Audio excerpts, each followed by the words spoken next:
यो चाहिँ खजुरको बगान हो र यसबाट चाहिँ 15 दिनमा खजुर पाक्छ र खजुर चाहिँ हार्भेस्ट गर्नुपर्ने हुन्छ। अहिले हार्भेस्ट गर्ने टाइम भइरहेछ।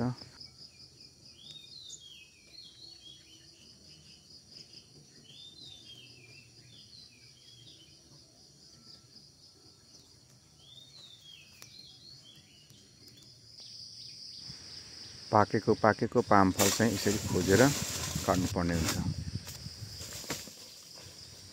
पाकेको फल चाहिँ यस्तो हुन्छ।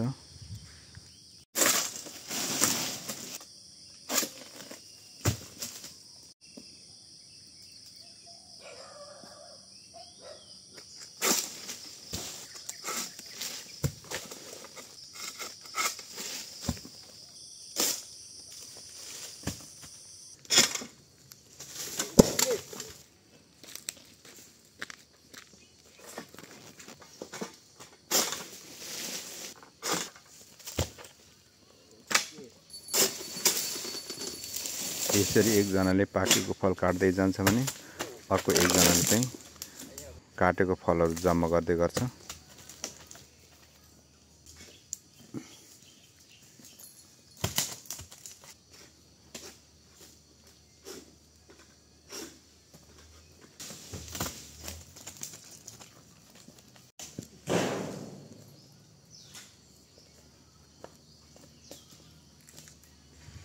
यसरी सबै काटेको फलहरू एक ठाउँमा जम्मा गर्नुपर्ने हुन्छ र जम्मा गरिसकेपछि पछि गाडी आउँछ र गाडीमा लोड गरेर तेल पेल्नुलाई कम्पनीले पठाउँछ।